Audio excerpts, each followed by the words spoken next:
Okey, Assalamualaikum warahmatullahi wabarakatuh. Bertemu lagi kita pada hari ini bersama saya, Firdaus Selamat, dalam segmen Bicara Minda.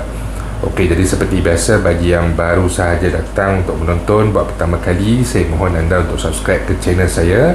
Dan bagi yang dah subscribe, datang untuk menonton lagi, saya mohon anda untuk kongsikan video ini kepada rakan-rakan dan juga ahli keluarga anda. Semoga perkongsian saya pada hari ini adalah satu perkongsian yang bermanfaat untuk kita semua, insyaAllah. Okey, jadi hari ini saya nak saya nak menunjukkan kaedah ataupun cara untuk kita membuat account daripada A sampai Z. Okey, tutorial lah. Okey, jadi pada saya sebenarnya account ni sangat penting. Okay, mungkin ada yang beranggapan bahawa account ni tidak penting kerana kita air lestari pun dah habis, air Sina akan habis bulan 7, bulan 8 macam tu. Kemudian kita merasakan tidak ada keperluan, tetapi kita tak tahu, mungkin ada sambungan air lestari 2.0, mungkin juga ada sambungan kelak air Sina 2.0. Bagi saya bukan berkata bahawa pandemik COVID-19 ini tidak akan berhenti dan sebagainya, tapi kita tak tahu, mungkin dalam proses nak menjana semula ekonomi, membantu rakyat dan sebagainya, mungkin akan diberikan peluang dan ruang lagi untuk pengeluaran dan sebagainya. Jadi sebab itu pada saya, kita sentiasa perlu bersedia dan jangan tunggu sehingga ke akhir masa baru kita nak buat perkara-perkara sebeginilah, sebab ia akan menyusahkan kita kemudian hari. Okey, selain daripada itu, account ni adalah salah satu orang kata maklumat yang paling bagus, yang paling tepat untuk kita semak berkenaan dengan baki, tarikh bayaran. Kita juga boleh mengetahui tentang pengeluaran-pengeluaran lain yang kita layak, dan juga kita boleh membuat beberapa pengeluaran secara online di dalam website account ni. Okey, jadi yang pertama sekali saya ingin berkongsi kepada anda semua di mana kita nak memulakan proses permohonan account. Okey, jadi proses permohonan account ni kita boleh buat secara langsung kepada pejabat KWSP di cawangan berhampiran dengan kediaman kita. Macam saya di Taiping, saya boleh pergi kepada KWSP Taiping, dan di dalam KWSP tu dia ada mesin kios. Jadi pada mesin kios tu saya boleh membuat permohonan bagi account dengan semudah. Saya bawa IC, kemudian masukkan dalam kios tu, dan saya turunkan cap jari pada mesin kios tu. Kemudian saya pilih kepada bahagian untuk pendaftaran account, dan sistem tu akan dia akan print satu surat yang mana ada kod dan sebagainya, dan kita juga akan menerima SMS yang mengandungi kita punya ID, kata nama kita, dan juga password sementara kita, yang mana ID dan password ni akan bertahan selama 30 hari. Jika lebih pada 30 hari baru kita nak daftarkan dalam sistem, dia akan jadi expired.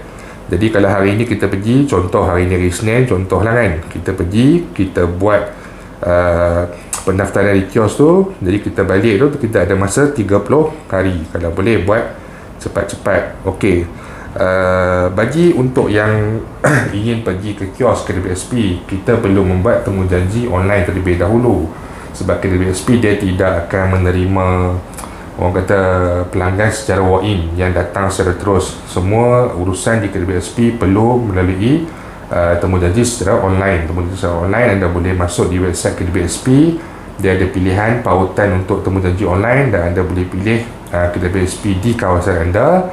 Kemudian dia akan tunjukkan tarikh yang masih kosong. Kemudian kita boleh pilih slot masa, dan juga dia akan beritahulah maklumat untuk temujanji dan sebagainya di situ. Okey, selain pada pilihan kios di cawangan KWSP, rakan-rakan juga sebenarnya boleh membuat permohonan untuk account ni. Dia punya password, dia punya kata laluan, dia punya kata nama, user ID tu, dan juga kemiskini anda punya nombor telefon di kios yang disediakan di tempat-tempat lain. Dia pergi third party kios. Third party kios ni contohnya dia ada di bank, dia ada di pasaraya dan sebagainya lah. Jadi macam yang pertama, macam mana kita nak tahu kalau kita nak tahu kita punya kawasan tu ada third party kios ataupun tidak? Okey, jadi saya akan paparkan satu video. Okey, saya buka ni dulu, ada screen recording.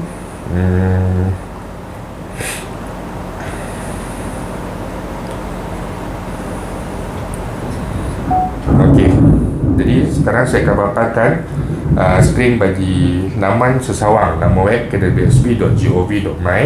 Jadi di bahagian atas tu dia ada garisan 3 line tu. Okey, jadi pada situ kita tekan. Tak kena. Oh, tolak atas sekejap. Dah.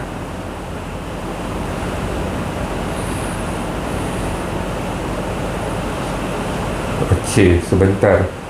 Saya punya ni, saya kena drag dia ke tepi. Okey, saya drag ke tepi sikit. Okey. Allah. Okey. Okey, sorry. Okey. Jadi di sini dia ada tulis offices and kiosks. Okey. Jadi kita tekan di offices and kiosks ni. Okey. Kemudian boleh tengok di sini dia tulis our office. Kita boleh tengok office dan juga kios. Kalau kios ni adalah kios machine yang berada di dalam cawangan KWSP, sebab tak semua cawangan ada kios contohnya lah. Jadi kita abaikan yang ni kalau kita tak nak pergi kepada cawangan KWSP. Pilihan di bawah sekali kita ada third party kios. Third party kios ni kita boleh tengok, semak. Ada sebanyak 647 kios dekat Malaysia ni. Contohnya kalau di Batu Pahat, CIMB Batu Pahat dia ada mesin dia. CIMB Bukit Pasir di mana? Johor, Batu Pahat juga dia ada dia punya ni. Courts Memot, Batu Pahat, Hon Leong, Maybank. Ini banyak di Batu Pahat. Lepas tu yang ni di Taman Pelangi, Taman Johor Jaya, RHB Bank, RHB, CIMB, Courts, Aeon B pun ada.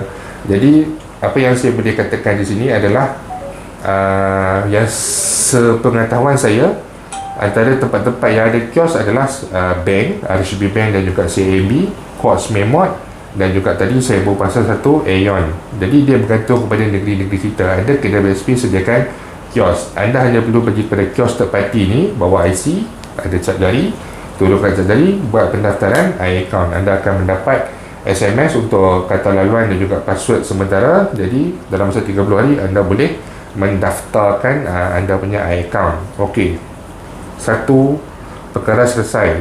Kita perlu mendapatkan kita punya kata laluan di kios ataupun terus kepada pejabat KWSP. Okey, perkara yang kedua. Okey, perkara yang kedua.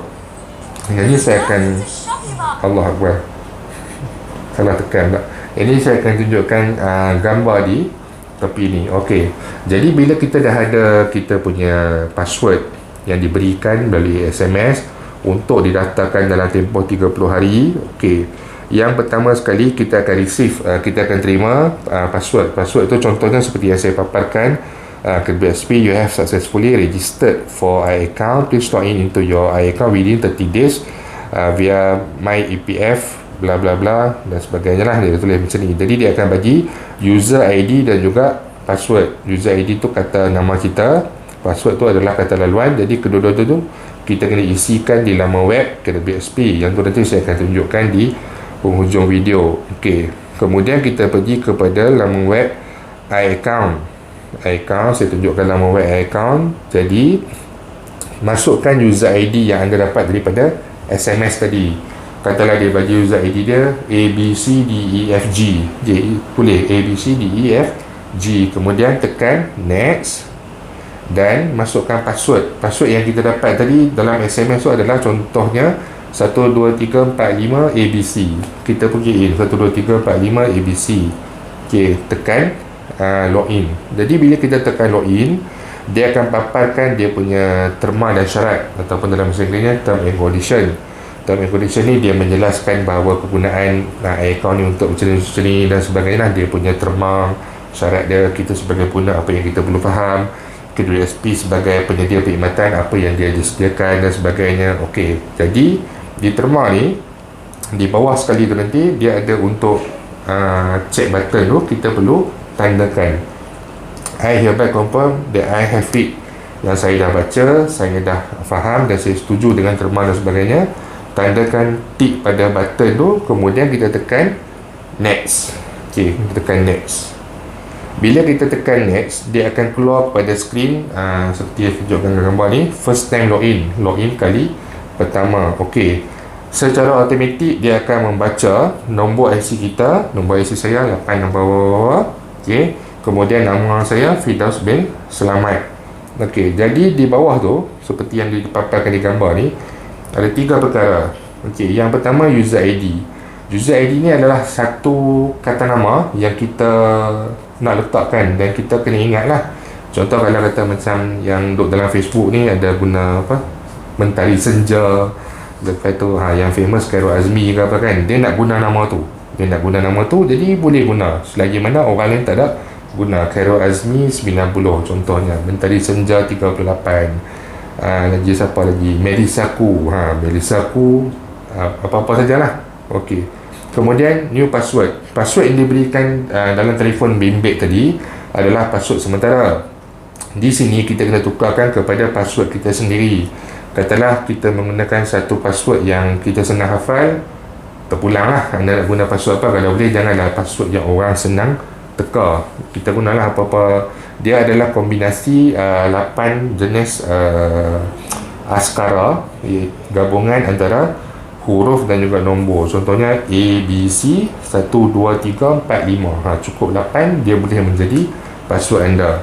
Kemudian di bawah dia pula sikit, confirm new password. Masukkan password yang sama tadi, A, B, C 1, 2, 3, 4, 5. Okey, dah masuk dua-dua sama, dah user ID apa semua pun okey.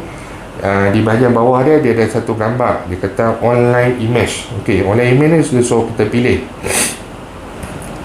Sekarang online image dia tak banyak gambar. Okey, jadi dia suruh kita pilihlah nak gambar kopi, pensel, sudu ke apa, tempat tapis teh ataupun ni istana apa, Bukit Sandan, Pulau Besar.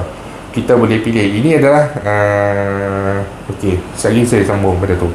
Kemudian di bawah dia secret phrase, macam kalau orang zaman dulu dia kata apa, kata kunci rahsia, macam kalau ketuk pintu, tok, orang dalam rumah tanya, siapa tu? Itu dia kata, contoh apa, kucing hitam, dia kata. Okey, jadi tu macam kata password lah, kata-kata laluan lah. Jadi kalau kata kucing hitam, dia tahu. Tu laki dia dah balik lah. Kalau kata dia tanya siapa tu, ni abang ni, maksudnya orang jahat dan sebagainya lah. Okey, jadi tujuan gambar dengan secret face ni adalah masa kita memasukkan kita punya orang kata user ID seperti yang kita daftar tadi tu. Okey, tujuan dia user ID tu dia akan synchronize, diselarikan dengan kita punya gambar dan secret face. Jadi kalau kata macam saya, katalah saya menggunakan user ID saya Firdaus 85 contoh. Jadi kan Firdaus 85, kalau lah saya tersalah type Firdaus 84, lepas tu saya tekan login, dia akan keluar gambar lain, dia akan keluar security phrase tu perkataan lain. Jadi kalau untuk mengelakkan kita daripada melakukan kesilapan, jadi untuk mengelakkan kita daripada kesilapan, waktu kita nak ni dia bila kita dah masuk user ID tu, dia akan kita, adakah ini kita punya gambar dan juga security phrase. Dia dengar bukan ni, hari tu ambil gambar sudu, lepas tu security phrase ayam golek contoh kan. Jadi pasal apa security face ni bukan yang aku punya, maksudnya ada sesuatu yang tak kena. Jadi kita keluar balik, kita masuk balik, kemudian kita pastikan kita tag kita punya user ID yang betul. Okey, selesai. Bila dah pilih gambar, dah tulis security face ni, security face ni tak ada apa masalah, kita tulis je apa kita nak, nama ex-girlfriend ke apa, kereta apa kita pakai ke apa, janji apa yang kita tulis tu kita boleh ingat. Macam tu. Jadi akan jadi panduan setiap kali kita nak masuk akaun kita, supaya kita tak salah masuk, ataupun laman web yang kita gunakan tu adalah betul-betul laman web KDBSP. Orang kata bagi mengelakkan macam scammer dan sebagainya. Ini adalah satu fasa untuk keselamatan pengguna. Okey, selesai. Tekan next. Bila tekan next, dia akan paparkan macam dalam gambar ni, successful, berjaya, congratulations, tahniah, you have successfully created the new account member. So anda telah berjaya untuk mencipta satu account member dan sebagainya. Jadi anda boleh klik pada login seperti yang di bawah tu, tekan klik here dan login kepada website iAccount KDBSP. Okey, jadi itu kita potong. selesai. Okey, sekarang bila kita dah selesai daftar tu, macam mana pula nak masuk? Okey, macam mana nak masuk, saya akan tunjukkan dalam website ni. Okey, dalam video ni. Okey, jadi saya akan on balik saya punya video punya ni. Okey, kita masuk je kepada kita punya internet browser, Google Chrome, Mozilla Firefox, Opera ke, Dolphin ke, Samsung internet browser ke, Vivo internet browser ke, Redmi internet browser ke, apa saja yang boleh untuk melayari internet. Kita masuk pada situ, kita tekan search iAccount. Tekan saja iAccount, dia akan keluar pada pilihan yang pertama, iAccount member KBSP. Tekan pada situ.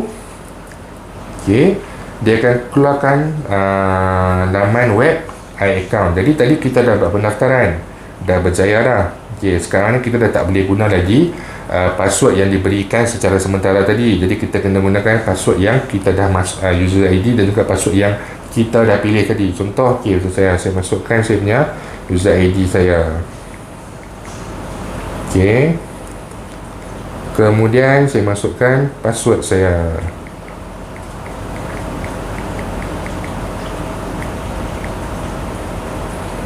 Okey, jadi dia akan keluar sistem gambar dia macam ni. Di atas dia ada banyak maklumat dan sebagainya. Kita boleh tekan satu persatu. Okey, jadi saya tak nak tunjuk bahagian tu dulu banyak. Kita tekan kepada bahagian withdrawal.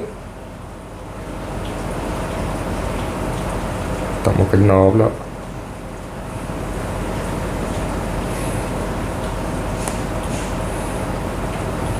Oh, patutlah lupa. Okey, kita tekan pada bahagian withdrawal. Jadi di bahagian withdrawal ni dia ada banyak sebenarnya. Nampak?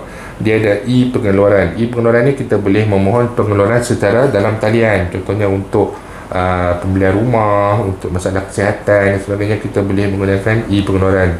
E-cancellation ni jika kita pernah membuat pengeluaran, contohnya pengeluaran bagi membayar ansuran rumah secara bulanan. Okey, katalah kita keluarkan untuk tempoh 1 tahun. Jadi sekarang ni 6 bulan dan kita rasa tak perlulah, kita dah boleh bayar sendiri dan sebagainya. Kita boleh tekan dekat e-cancellation ni, kita boleh batalkan kita punya permohonan pengeluaran untuk mengurangkan ansuran rumah, amendment untuk ubah suai, konsen untuk kebenaran, macam-macam lagi. Dan juga kita boleh semak kita punya kelayakan untuk pengeluaran di bahagian kalkulator dan sebagainya.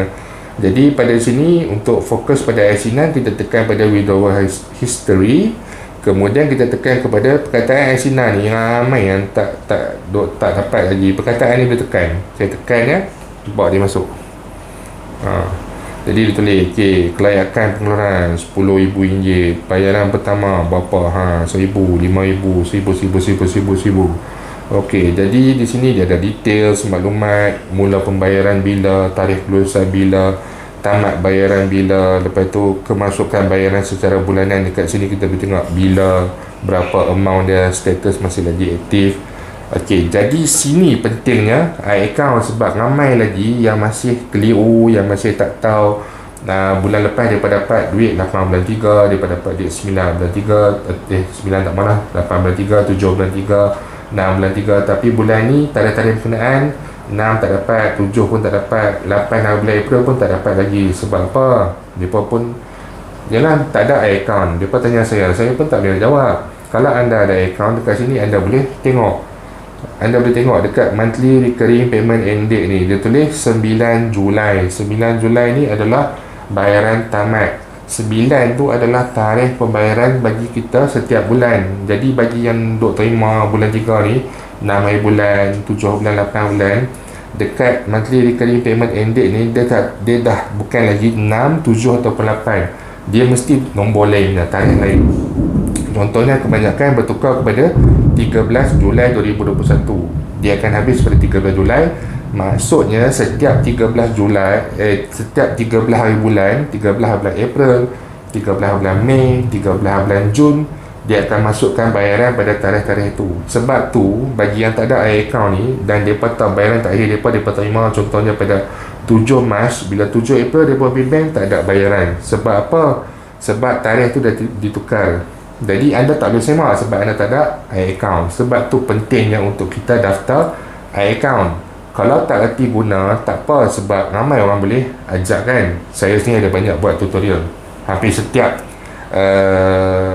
berkenaan dengan isu berkenaan dengan KPSP ni, saya ada sediakan jawapan. Anda boleh cari, saya ada tunjuk tutorial. Jadi pada saya, kalau anda boleh menggunakan Facebook tapi anda tidak ada account, sebenarnya itu satu benda yang tak kenal lah macam tu. Sebab account ni lagi mudah daripada guna Facebook.